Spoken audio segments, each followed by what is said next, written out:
Welcome to She's the Boss, the podcast where female wellness entrepreneurs talk ambition, money, and ownership out loud. I'm your host, Lee McSwan, a certified holistic nutritionist turned wellness business coach. This is where conversations are unfiltered, the rules of entrepreneurship get rewritten, and nothing is off limits. Money, motherhood, friendships, legacy, wealth, power, and what it really takes to build a life and business on your terms. Let's get after it. Today, I'm joined by Laura Grangeia. She's a physician, coach, and entrepreneur who made an absolutely inspiring, bold decision that many women quietly dream about and few actually take action on.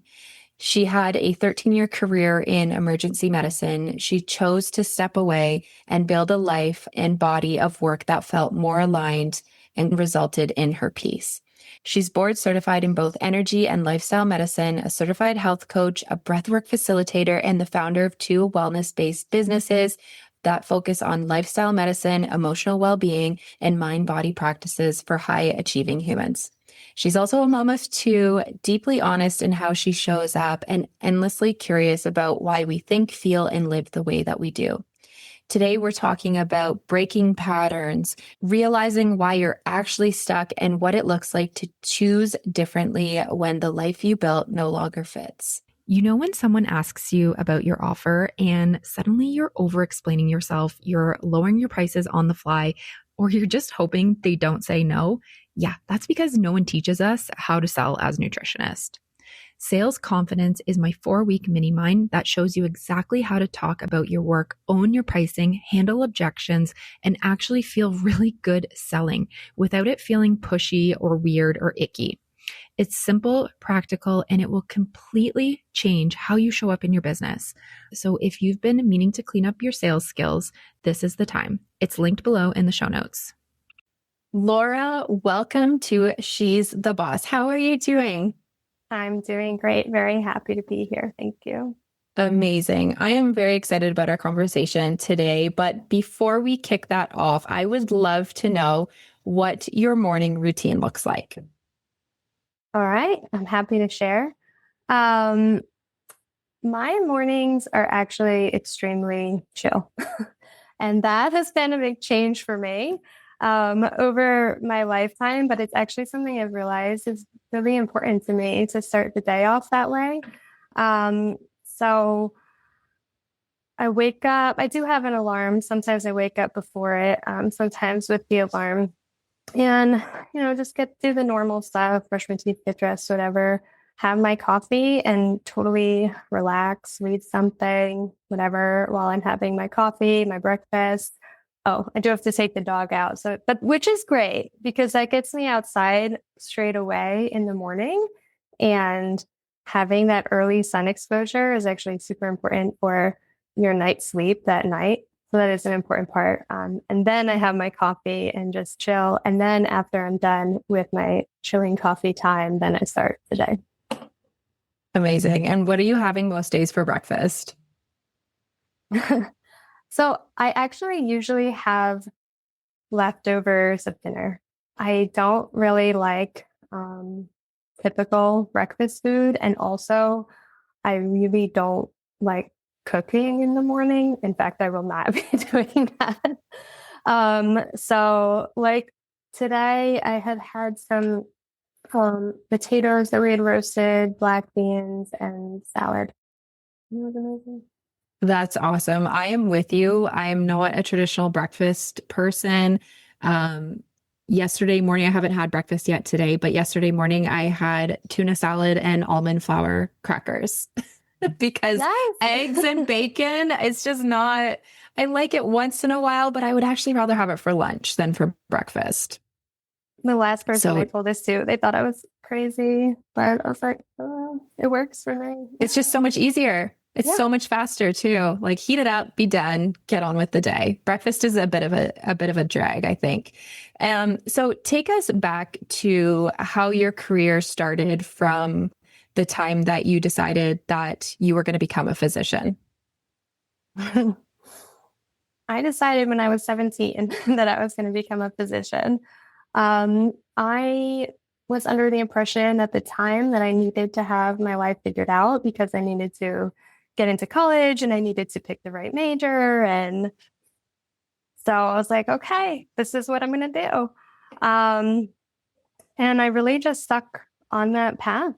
I did all the things, went to college, did the MCAT, did med school, residency, all of that. And then, so I went into emergency medicine. I practiced as a physician for 13 years. And then I decided to do a complete 180, leave traditional medicine and start my own business and be an entrepreneur. And that's where I am now. That is fantastic. Did you think that there was some sort of pressure, whether from family or society, for you to pursue a traditional professional path? Yes. I was under the impression that I needed to have it all figured out by the time I went to college, and which is ridiculous. And I don't know that that was necessarily the intention of the people around me to make me feel that way, but it also is so in line with just how our society works. So yes, I did feel pressure from people around me, but also just my own inner inner voice of you need to have everything figured out. Yeah, that's very real and very relatable for a lot of people. What was the turning point for you? Do you remember the specific day where you were like, I'm done practicing as a physician in emergency medicine? There was one specific moment I could tell you that I just knew I needed to change. And I can't say that after that moment, I just marched into work and I quit the next day. That was more of a longer process to kind of work through all the layers of identity and fear and all of that. But the moment I was in my front yard with my two dogs. I remember I was taking them out. It was winter. And it was just this knowing. It felt like a message of like, if you keep living this way, the stress is going to kill you. Like, not in a metaphorical way, like, oh, this is killing me. No, like, it's going to kill you. So, like, you need to make a change.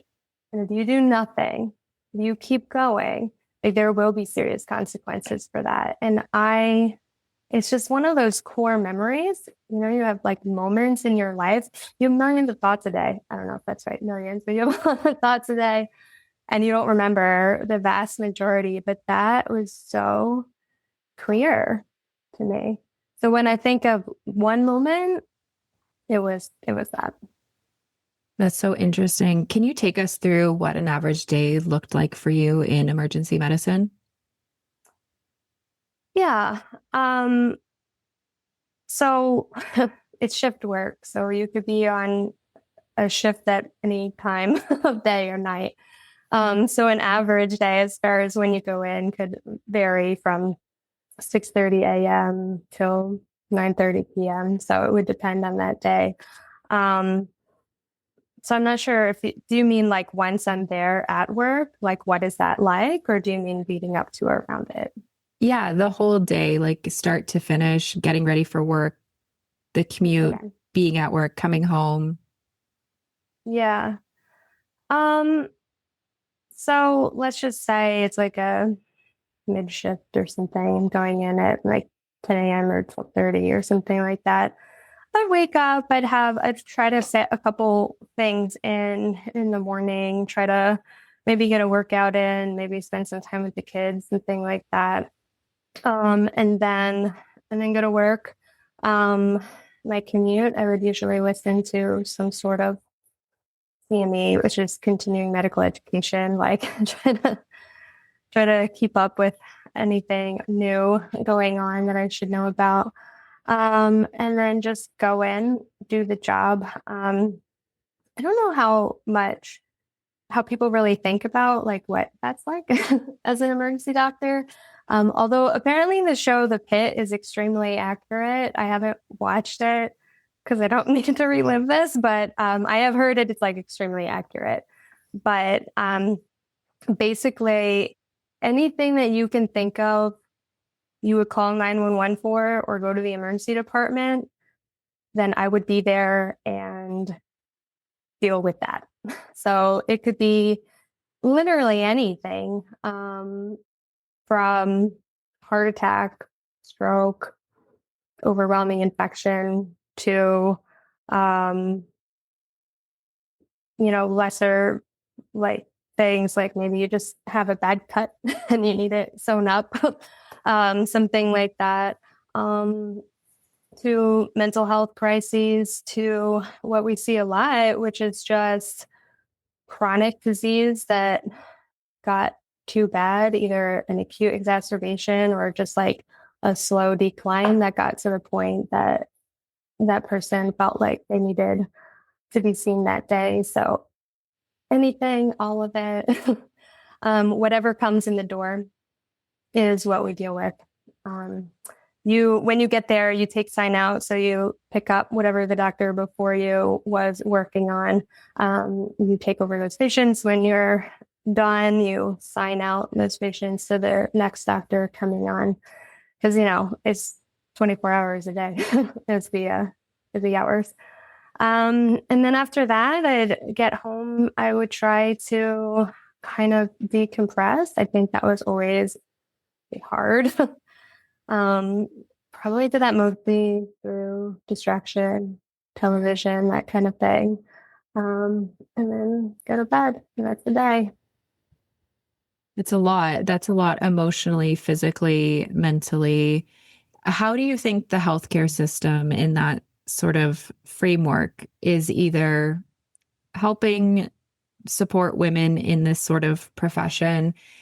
How do you think it's harming women? And where do you see what I can only assume is a ton of room for improvement?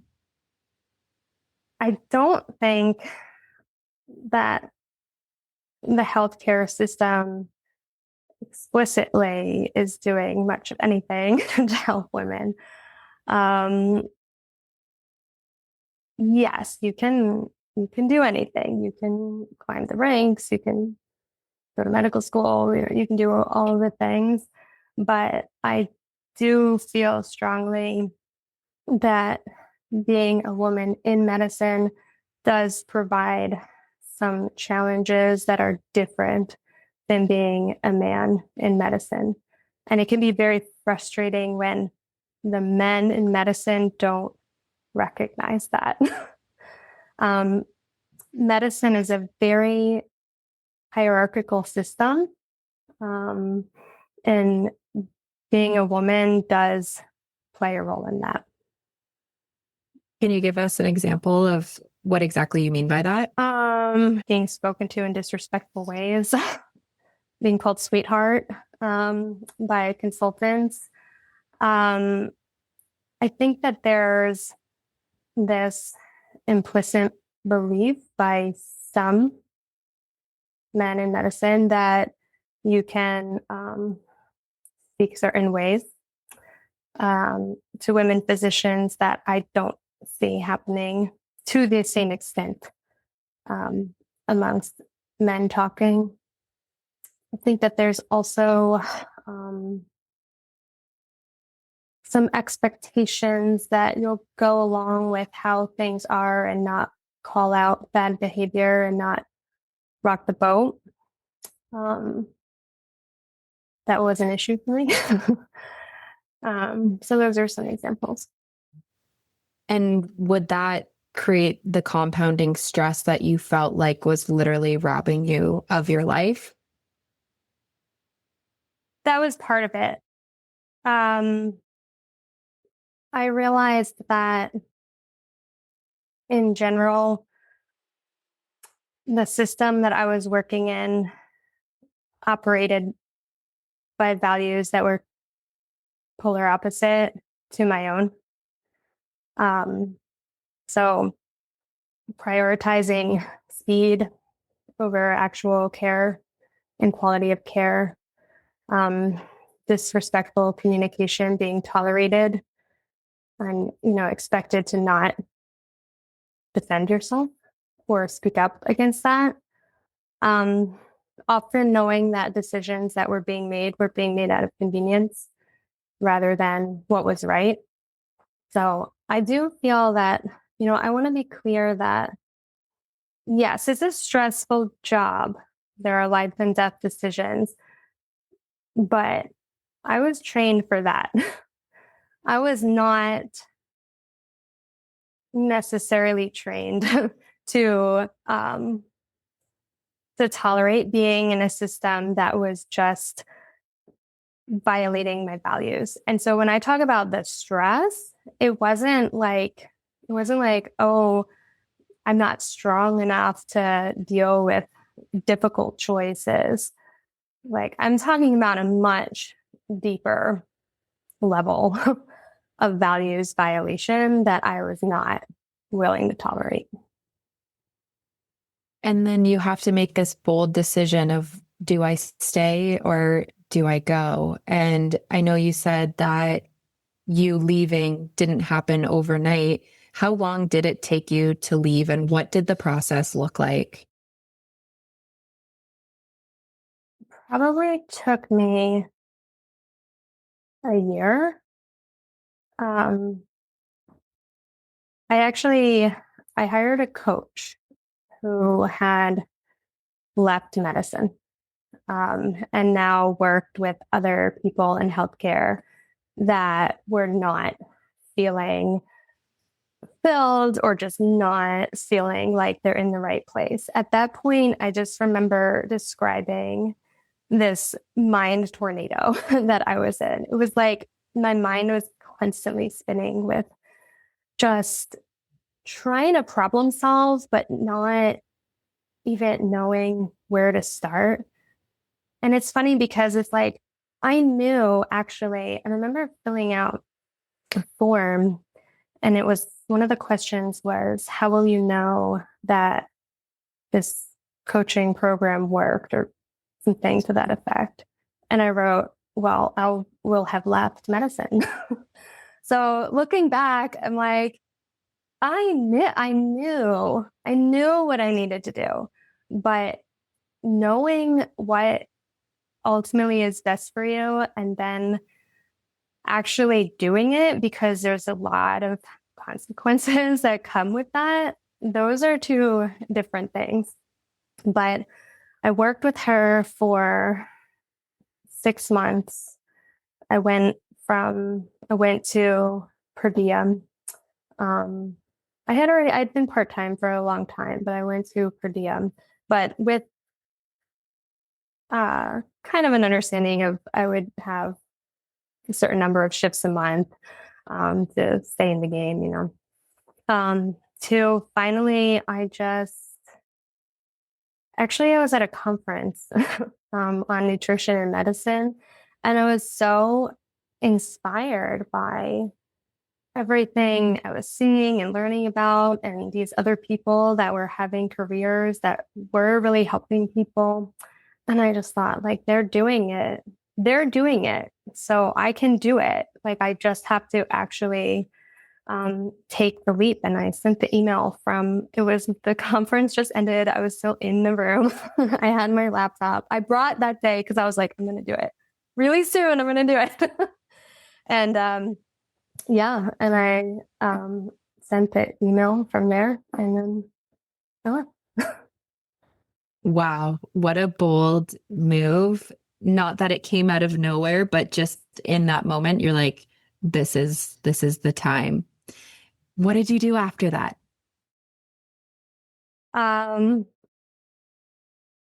Well, I mean, immediately after that, I walked home. Which was actually, so it was in Washington, D.C., and we were staying in an Airbnb, and it was like, I don't know, a mile or something like that. I was with my husband, and it was like, oh my gosh, the adrenaline was just, I think I just talked the whole time home. And I I did still have to work like through, I don't remember how many, there was a certain timeline that whatever, I still had to go in for a couple of shifts, but I was just able to at that point really lean into what I actually wanted to do, what I actually wanted to build, and really focus on that. So it did open up that world for me. Okay. And then you, I guess, slowly started what you're currently doing now. And then eventually it became full time. Is that how that unfolded? Yeah. Um, I had, so I did kind of begin beforehand. Like I got certified in lifestyle medicine while I was still working. I didn't really know, I think, exactly what I was going to do with it, but I just felt, I knew that I wasn't really happy, and I knew that this particular area seemed super interesting to me and I wanted to know all about that. Um, so I just kind of followed the thread of like what was calling me and what felt um, like I could really use moving forward. And then that molded and shaped into what I'm doing now. And this has always been a theme in pretty much every podcast I've recorded to date about this inner knowing, intuition. How do you get to the point where you trust that voice inside of you? Like you made a really big, bold, very courageous, very admirable move.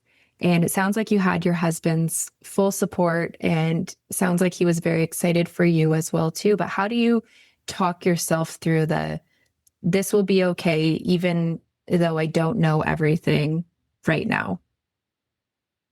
Yeah, that is such a great question. Before this whole process, like when I wasn't even thinking about ever doing anything else, I was just in medicine. Um, the word intuition, like, of course, I know it, like, it's part of the English language, but I was like, I never gave that any thought. It didn't mean anything to me. And such a big part of this process was learning how to actually tune in and hear what my intuition has to say. And I mean, through practice, I did it through practice. Actually, it was a really big part of the program and approach that the coach that I was working with used. Um, so every week, she would lead us through um, a process to get in touch and just hear what your intuition has to say. And there's actually another moment that I remember of like that I had this very clear, I guess, message, if you want to call it that, of like, it's going to be okay. Like, you're going to work this out, you're going to figure it out, and it's going to be okay. And it just hits differently. I'm sure people had told me it was going to be okay, but that doesn't mean anything.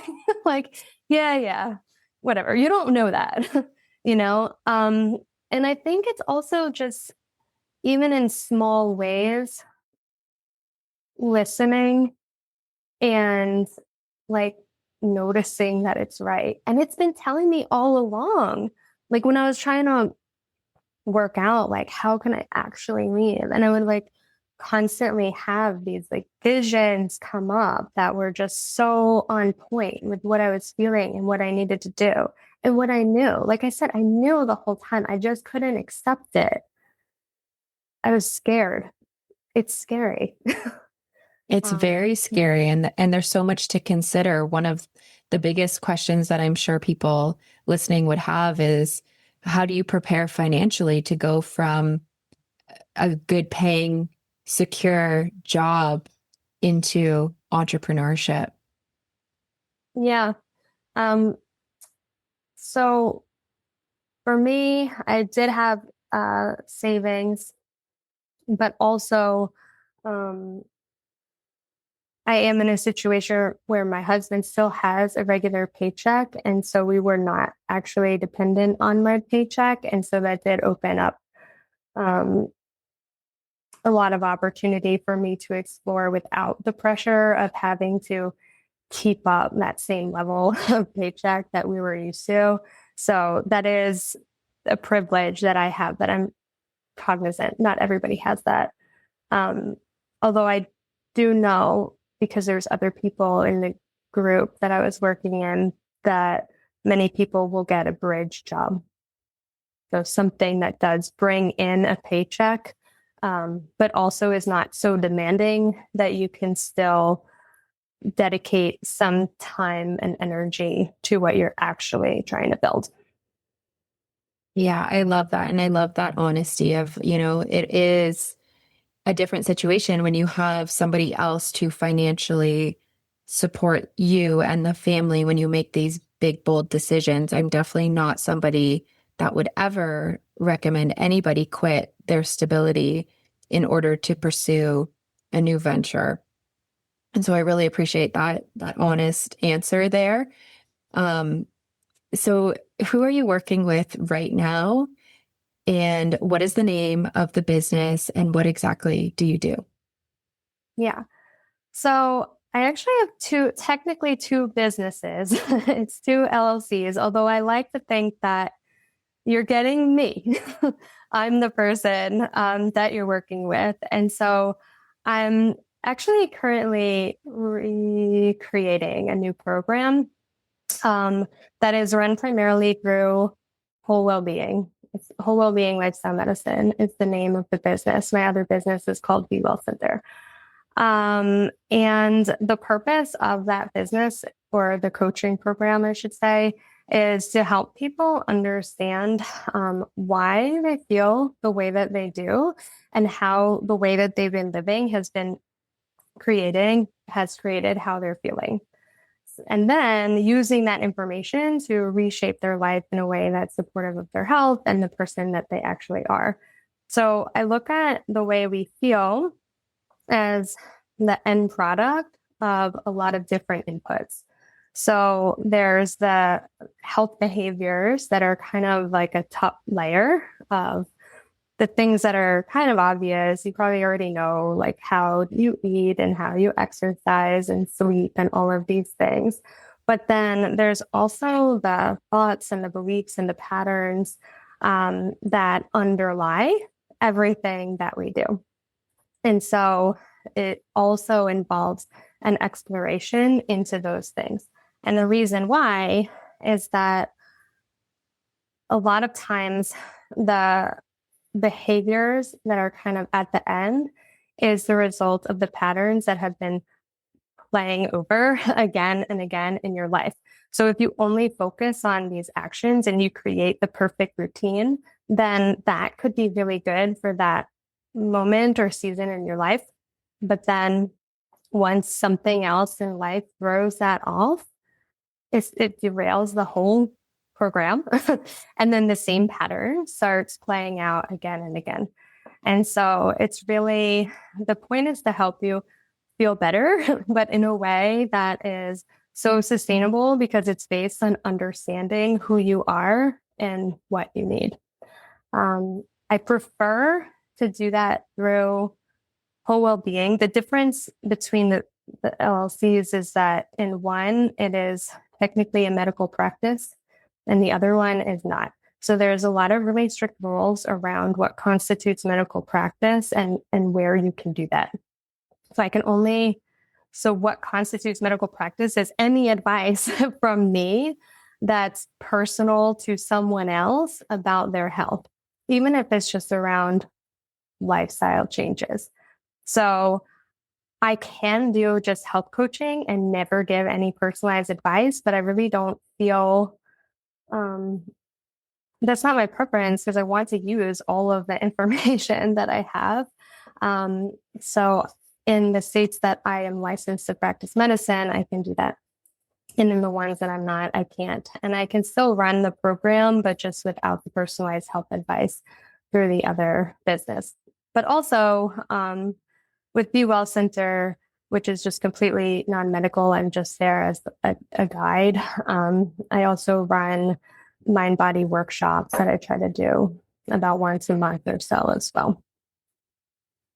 That's fantastic. Okay, so let's take a working example here. For myself, I will say that I am a glorified procrastinator, and I think there's been a lot of positive feedback that I have gained from those tendencies and that behavior. But that doesn't mean that it doesn't cause me a great deal of discomfort and a lot of, why do you always do this? And you had so much time and you always leave things to the last minute. And when I kind of dissect the pattern, it does go back to school. And the story that I've formed in my mind is that I work well under pressure. I execute successfully. I give it 100% of my focus because I know, okay, I can remember my university years and pulling so many all-nighters and like driving to class for 8 a.m. to hand in this thing that I started at 4 o'clock the afternoon before. And I always did well. So it was like a positive reinforcement for me. But now I feel like as a mom and as a business owner and as somebody who's actively seeking more peace and serenity and less stress and overwhelm, I'm tired of my own patterns. So how, and I do use distraction a lot as both a numb out and a justification. Well, I just need to do this first. I just want to do this first. Like an example of that would be housework. Another example would be social media, getting trapped in that for so long. And then I'm still down to the wire with what feels like almost everything that I need to do. So how do I break that? How does anybody listening that can relate to me break this very rewarding yet very stressful pattern in their lives? Yeah, that's a great example. I think that, first of all, like you have so much awareness, you've done so much of the work already in recognizing like this is the exact belief, this is where it came from. And I would say the next step is to really challenge that and question yourself. Like, is it true? Okay, it's true that you work well under pressure. Is it true that you only work well under pressure? Are there other times in your life that you have actually done really well without needing that external kind of pressure on you? So that would be the first thing. And then making it a habit you can basically rewire those beliefs that you have about yourself by actively looking for the opposite and doing that on a regular basis every day. Because basically once you form a belief in your mind, your brain is always looking for ways to confirm what you already know to be true. But if you are making a conscious choice to look for the opposite, you're giving it evidence of the opposite, and it will start to look for the opposite as well. So and this brings me back to one point that I wanted to make, which is that, I'm sorry, I was distracted because someone just walked into my house. Oh, right. The point is that once you understand the beliefs and the patterns that have been playing themselves out in your life, you get to choose which ones are helpful for you, which ones are aligned with who you actually authentically are, and which ones are just adaptations that you developed at a certain point because it did help you. And then, is it helping you now? Or now it's actually become an issue? And then you can say, all right, that particular thing is not actually true, and I'm going to rewire that to help myself. How long does this rewiring take? Like, I guess the first piece is that awareness. Okay, I'm having this thought. I'm choosing this path instead of the one that is going to better serve me. When we bring ourselves into that moment where we're like, okay, this is happening again, what is it that we need to say with procrastination, for example, as the example of the behavior that we want to change? Mm-hmm. Well, I will give the example that for myself, I have noticed changes in beliefs that I've tried to rewire by doing this exercise every day in 21 days. I don't think it's like so prescriptive of like it's 21 days, but it's just to give an example that for me, that was a time period that worked. What was it? The second part of your question? What exactly would you say to yourself? Yeah, like what would the rewiring kind of look like with procrastination as the example? Yeah, I would say it would look at first like approaching why you have developed this with so much understanding and compassion. Like there's no berating yourself. Oh, why am I like this? Why did I do this? Well, because you are like that for a reason, because that strategy worked for so long. So it's not a failure. That's an adaptation that helped you. But now think back to yourself. Okay, in even just this past day, where is an example of where I took care of something when no one was putting pressure on me to do so, where I could have waited, but I didn't. I just got it done. Because I guarantee that there are times that you have done that, even today. We just have to start with the small examples and then it can work up to larger examples because now you're aware. You're so aware every day of this pattern that you start to notice it before it becomes a big thing. Yeah, that's such a helpful tool, is just like calling out the little things where you did make the choice that aligned with the change that you're trying to make. And as you were saying this, I was thinking about today and I'm like, granted, it's only just before 11 a.m. So I still have the whole day in front of me, but I'm like, I don't know that I actually did that today. But I think if I spent some time looking at how I started the day all the way up until this point, there probably is something that I can highlight. And then that needs to be the thought that kind of plays on repeat for about 21 days ish, right?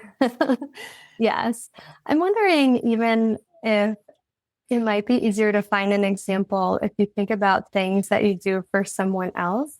Like I know you had mentioned that you have dogs. Like, did you take care of the dogs this morning? Like, did you I feed them or did. take them out? Like, I think Yes. sometimes it's so much easier to follow through on things for other people than to give that same level of intention for ourselves. I think this is absolutely true, especially for moms, because we are our role naturally is to do things for other people. That's what's primally ingrained in us. So yeah, I really appreciate that reflection because we don't notice it. We don't realize all the maybe the micro wins that we have along every single day. Is there anything else that we can do or should be doing to permanently modify the behavior? Like you said, when life happens and we get derailed, what are some of the strategies and the tools that we can utilize to bring us back to where we want to be? Hmm. I think it's important to have a vision of what you want. It becomes like an anchor, or I picture it like a lighthouse, because then you know what direction you're going. And so you may get derailed, that the weather happens or whatever. But then you can remember, like, this is the direction I'm headed in. And then just have some honest reflection of like, what happened? Why did I get derailed? Maybe it was something completely out of my control. Maybe the way I responded was in my control, but it wasn't actually aligned with that vision of who I want to be. Um, But again, just recognizing that whatever it is you did or said was for a reason. There was either a need that needed to be met or even like a belief about yourself that you subconsciously felt like needed to be protected. It's not a failure. This is all data. And if you can approach that somewhat objectively, then you can use that data to get back on course. That's fantastic. What are some of the big transformations that you've seen for women after they've worked with you? One that comes to mind is a woman that I worked with that, like, health-wise, she just made amazing kind of transformations. She went from pre-diabetic to not. Her cholesterol dropped like I don't remember the amount, but it was some ridiculous amount. But she also said that one of the things that she appreciated the most was I had introduced certain breathing techniques, and that she's a professional in a high stress job, that she would choose in certain moments to like take a step back to practice one of the breathing things that we had done, and she would notice how her body would relax, and then she could respond in a way that was much more aligned with the person that she is, rather than in a more reactive way. So I felt really good about that one. That's a huge life-changing moment for somebody to realize that they've totally taken control over their lives in every area, and now they have these tools to support them. Yeah. I want to just talk to you about alignment and fulfillment and compare and contrast it from where you were as a physician to where you are today.